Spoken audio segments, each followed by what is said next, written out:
Continuing production of The Open Mind has been made possible by grants from Ann Olnick Gumowitz, the Engelson Family Foundation, the Alfred P. Sloan Foundation, the Joan Gans Cooney and Peter G. Peterson Fund, the Rosalind P. Walter Foundation, the Joanne and Kenneth Wellner Foundation, Sally Menard and Norton Garfinkel, and from the corporate community, Mutual of America.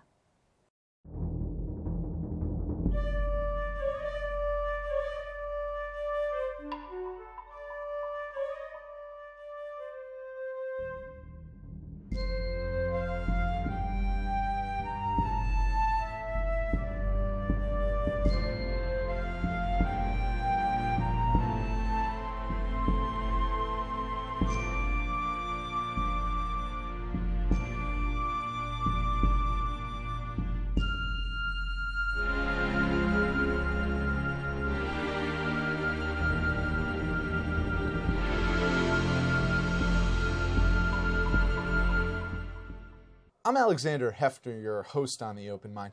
We've paused here before and do so again today to consider the philosopher, comedian, king, or queen and their place in our discourse, whether to inspire change, relieve stress, or uplift our spirit. Not so long ago, fellow Curb Your Enthusiasm co-star Susie Essman joined us, and today we're lucky to host comedian JB Smoove, or as fans know him from Larry David's Curb Your Enthusiasm, Leon. Perhaps the most overt criticism of the Seinfeld show, though beloved, adored, of course, was the absence of African-American voices, comics, actors. Imagine Woody Allen merged with Chris Rock, but even better.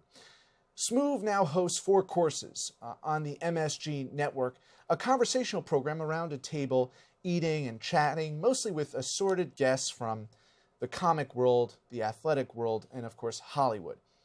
JB said something poignant. Everything funnels through the comedian. We're the ones who actually have to gauge when it's the right time to take the tension off or to put a spin on something. In a recent CBS interview, he continued, we take issues and it comes through us. We reprocess them and we make them manageable. That's the plight of the comedian. Powerful words from a very thoughtful comic. JB Smoove, welcome to The Open Mind. Oh, I love the title, The Open Mind. And what is a mind like myself, but open at all times, to all people, to all times, to all stretches of time and space. I went deep that time, really deep. That's deep. And why not go deep? Why not go deeper? Why not go deeper? There is no depth to deepness. Am I right or wrong? You know? where does it stop? The universe is endless, they say. Yeah? Well, is it endless? Has anyone been there? Has anyone traveled that far to even say it's endless? I mean, how does science work? You know? But the science of the mind is endless. Am I right or right? You're right. Am I right or right? You're right and right. Am I right or right? Of course I am. You've given us endless possibility to imagine comedy and that infinite space that is comedy. But I have to ask you, what is essence? What is your essence?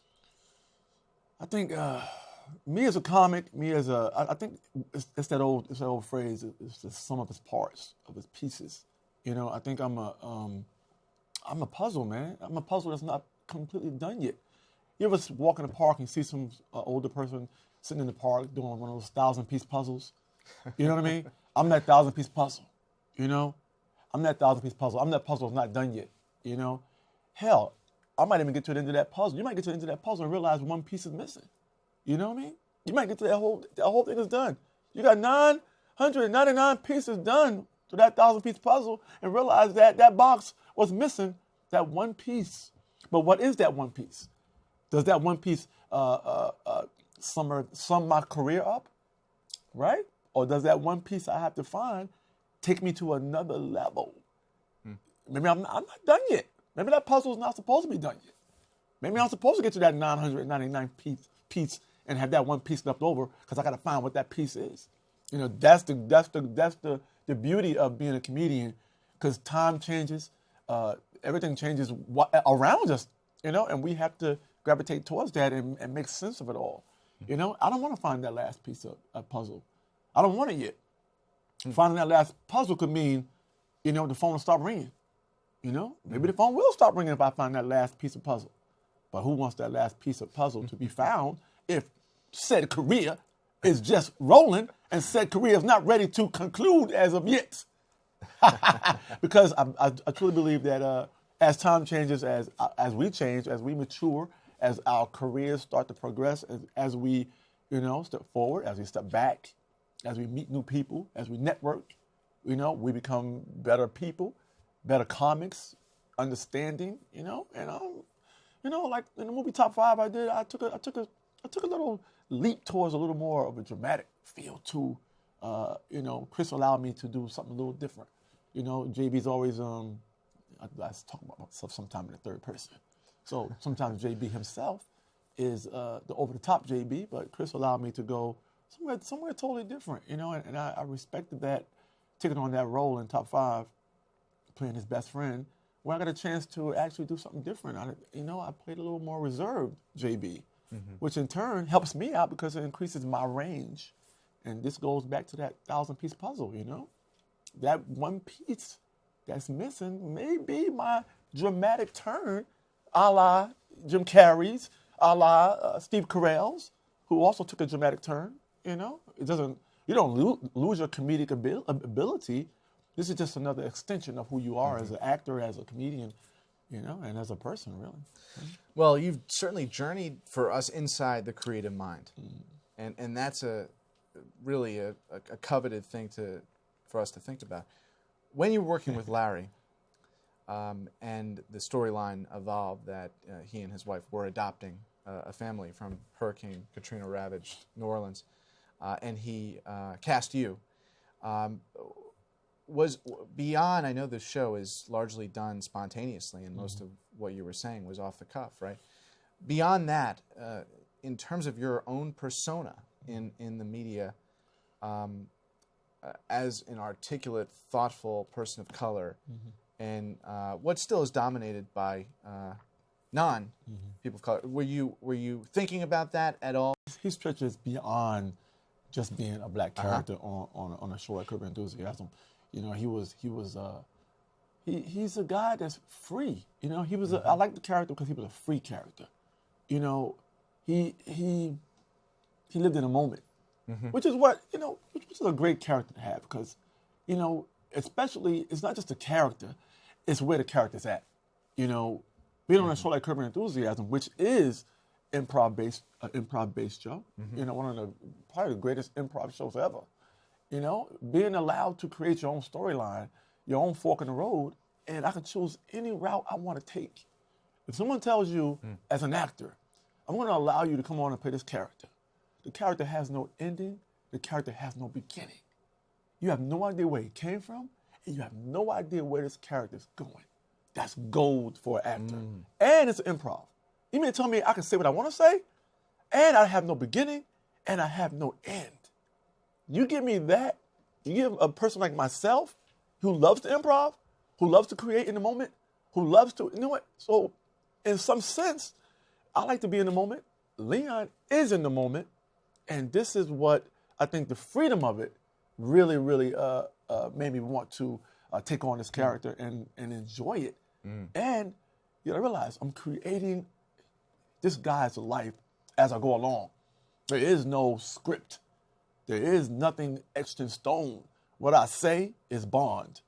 If I say he's from here, if I say he had an ex-wife, if I say whatever I want to say, that's it. You have it as my actor, as my fellow improv actor, you have to take what I'm giving you, and that is what improv is. There's no dialogue. All we have is a 6-page outline, and that's where the base of the show is born. And that's really big, knowing that there is no beginning and there's no ending to this character. So that allows me to fly and allowed me to think about how I wanted to portray this guy. I didn't want to make him too over the top. I want to make him smart. I want to make him give Larry sound advice. Protect my, Leon's a guy that if you have his back, he has your back. That was kind of how I played it, Leon said some really profound stuff.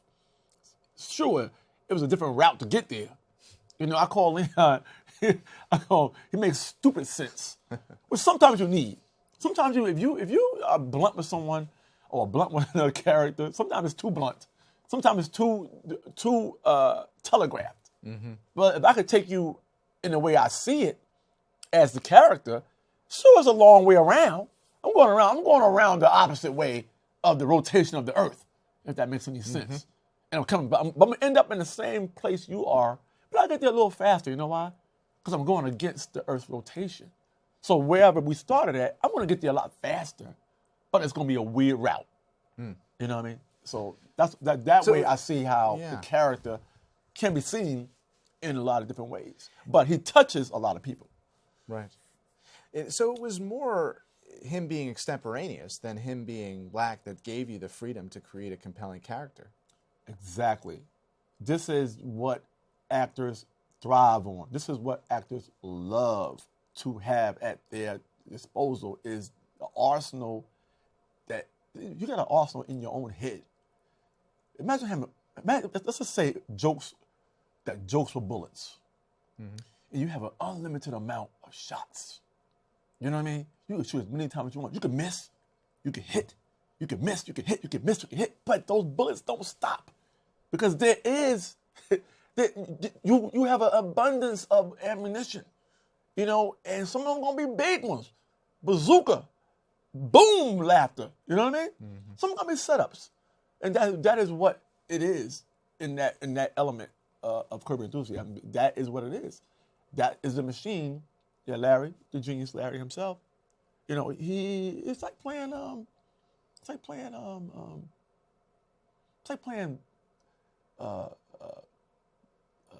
softball. You know what I mean? He gives you a lot of underhand pitches. Mm-hmm. And all you got to do is hit it. Just hit the damn ball. You know? But you hit it out of the park. There's no fastballs.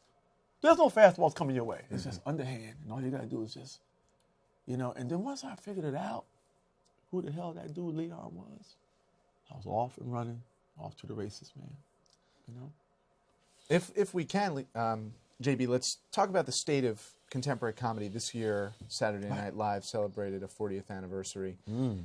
You have the more snarky, you have the more satirical, you have sort of a plethora of options at your disposal. What's the state of American comedy, and in a world that is increasingly globalized and increasingly stressful economically and even painful to the average American? You bring them something so special. I think we as comics, you know, I'm going to say just comics. I would say comics. I'll say filmmakers. I would say poets. I would say artists. I think on some level we all are in the same boat. You know, as the world changes around us, you know, we have to find some way to keep up with it, but also find some way to slow it down a little bit and smell those roses a little bit more. You know, as we move so fast, we have a tendency to overlook what really, you know, a sense of calmness has got to prevail in some way. Because, you know, if, let's just say, if all you got was the regular news every day, you would lose your marbles. You would lose your mind. You would turn it off, because if you just only saw that view constantly of just straight news, no one joked about it. And I don't say joking mean like make fun of it, but no one took it and like we said earlier, we processed it and gave it to you in a different light. You know, if no one at work had an opinion about it or tried to, you know, take a sting of it off a little bit, you would just get straight news all the time. It changes the world. Music also. Hey, what is music? Sometimes captures an era. You know, take Marvin Gaye's "What's Going On." You know, it captured an era of war. You know, an era of poverty. You know, he captured that with that one song. This is the same thing that, you know, filmmakers, comics, poets have to do. You know, someone has to make things manageable, and this is, I think, the plight. I think where we are going is that Here's another thing. The internet is fast. You get things faster now. You can watch comedy everywhere on the internet. You know, is there room for the comic to get on stage anymore? You know what I mean? The rawness of being on stage in front of an audience. You know, are we losing that? That's another thing we got to ask ourselves. Are we losing that? Hell, people post, you know, you can go on stage one night just working out material, and people can film you and post you just trying out jokes. And people will think, oh, he's not that funny because he's trying material. You know, I put it out there because that's how fast the internet is. The internet is fast, man. You can reach 1 million people with one post. So we have to figure out where is the state of comedy going at? You know, if tons of people are funny on YouTube, tons of people are funny all over the internet. They post funny things every day. You got to ask yourself, and that makes the comedian work even harder to be original. You know, to get his brand out there, because what have people not seen? Which is almost like what's going on right now. You know, okay, think about this movie, 50 Shades of Grey. What have people not seen? You know what I mean? What have people not seen as far as erotic, movies? You know, we've seen it in 9.5 weeks and several movies. You know, that makes a movie like, 50 Shades of Grey have a hard time entertaining anyone when you've seen it all. You know what I'm saying? When you see it all, you've seen it all. Same thing with laughter.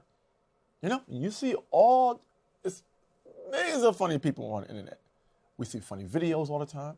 We see funny producers produce amazing, funny YouTube pieces, funny stuff. You know, they're not comedians who hop on stage, but the content. I'm talking about the content. Overall, funny is funny.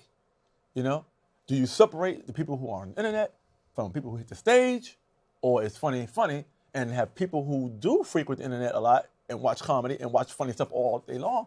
Are they stagnant? Are they stuck in one place? You got to go way overboard to make them laugh now, or you got to have a tremendous brand behind you, or people just got to love you. And when they love you, you know, and your style never gets stale.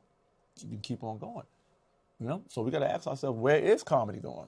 And is there a ceiling? Is there a ceiling to comedy? I don't know. We may hit a ceiling and be like, oh, we can't go any further than this. You know what I mean? It's possible. It's possible. But the true comic, I do believe the true comic will never be extinct. You know, people always want to get out the house, get from in front of the computer, and always want to have some entertainment. It's up to us to progress and make ourselves relevant constantly, so that what's going on the internet, all the funny people in the world, doesn't, make that amazing experience of being in a comedy club, in a theater, watching live comedy, so that won't go away. The struggle to be relevant. The struggle to be relevant is powerful. It's really powerful. And we have to, how many times I've reinvented myself? I'm telling you, I have reinvented myself so many times, because not only do you have to entertain your audience, you have to entertain yourself. If you're having fun on stage, people have fun with you. If you're not relevant and you're not finding some way to always be ahead of the curve and always find some way to make yourself laugh, which in turn allows you to write funnier, which in turn allows you to be in the company of funny people, which allows the phone to ring constantly, which allows you to do more movies, more TV, more everything. You have to continue to grow as a comic, as an entertainer. It's still entertainment. I see why you say you have to have a crazy tolerance for pain, both you do introspectively, but also responsive to your environment, which is what you're describing. Exactly. You really have to. We have to have this level where we can take anything. A lot of times we realize when a comic's on stage saying, "Oh, my dad left when I was 5," more than likely his dad left when he was 5.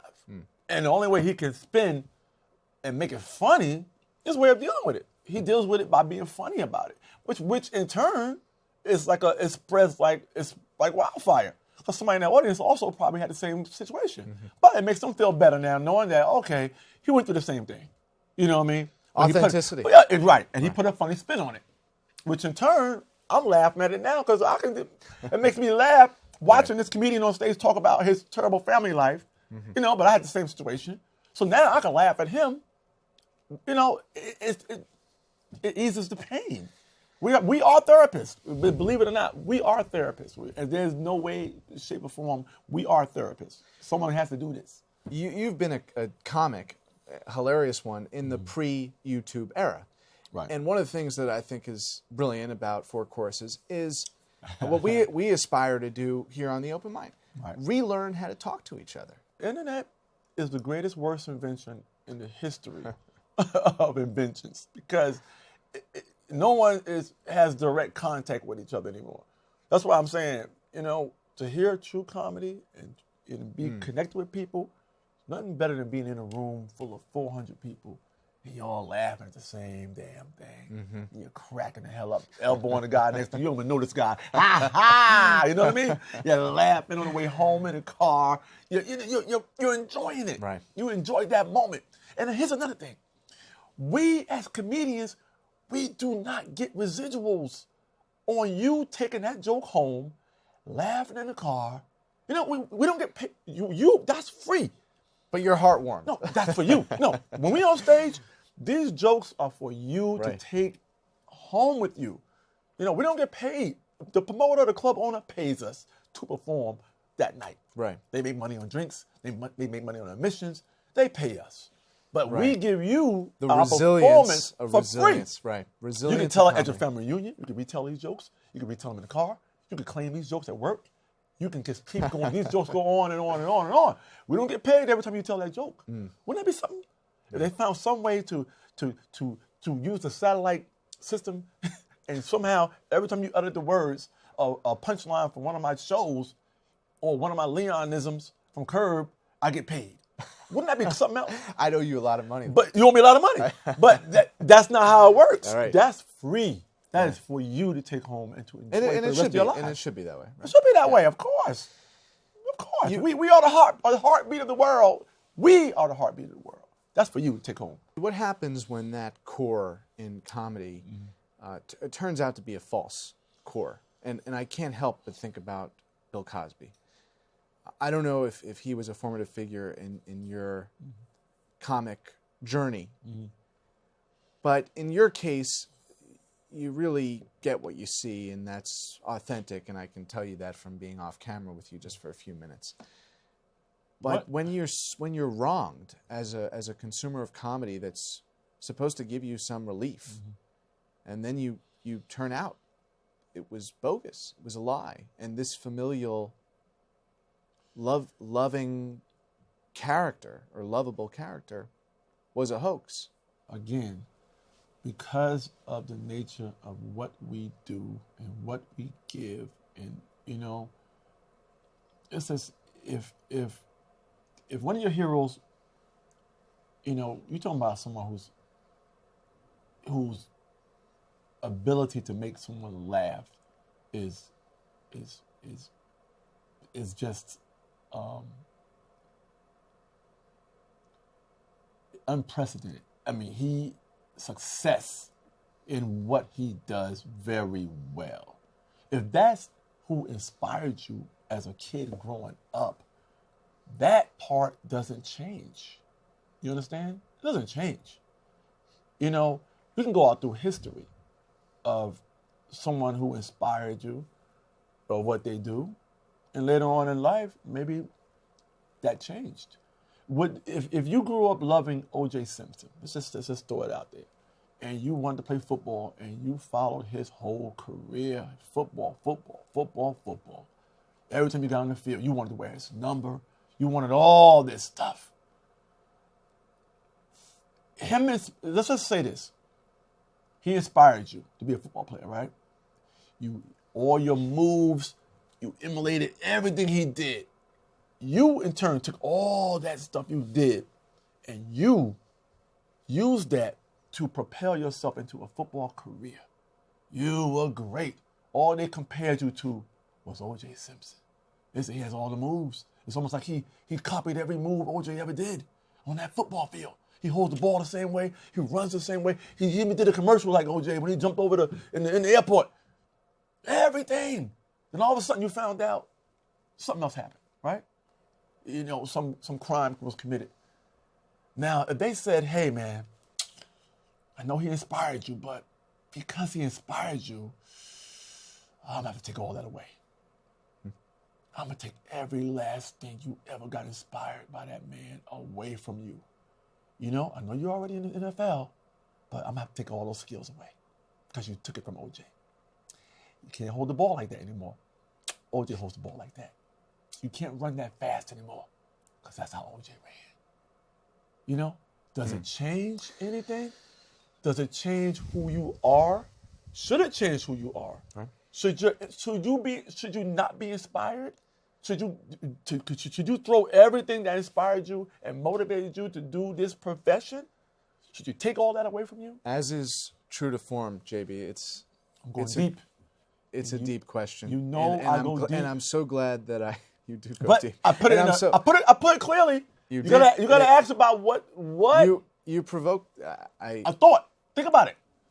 Does that change? And as a devout Woody Allen fan, as well as a there you JB go. Smoove fan, you have to contemplate these questions about separating the integrity of art and the integrity of humanity. It's a difficult question. JB, I'm so sorry to say, we're out of time, if you can believe it. Oh, darn it. Time flies. But you know what? This is how I go in. Laughter is laughter. Fun is fun. And you have to find something to relate them together. This is a science. Right. This is the sweet science, you know? Like boxing. Boxing's a sweet science, right? There's southpaws, there's knockout punches, there's power punching guys, there's guys with sluggers. You know, this is what comedy is. This is the essence of it.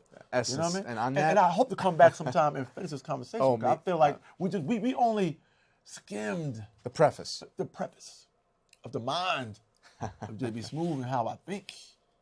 Oh, the motivation of it all, brother. I appreciate you having me too. Brother, thanks so much. And thanks to you in the audience. I hope you join us again next time for a thoughtful excursion into the world of ideas. Until then, keep an open mind. Please visit the Open Mind website at 13.org/openmind to view this program online or to access over 1,500 other Open Mind interviews. And do check us out on Twitter and Facebook at Open Mind TV for updates on future programming.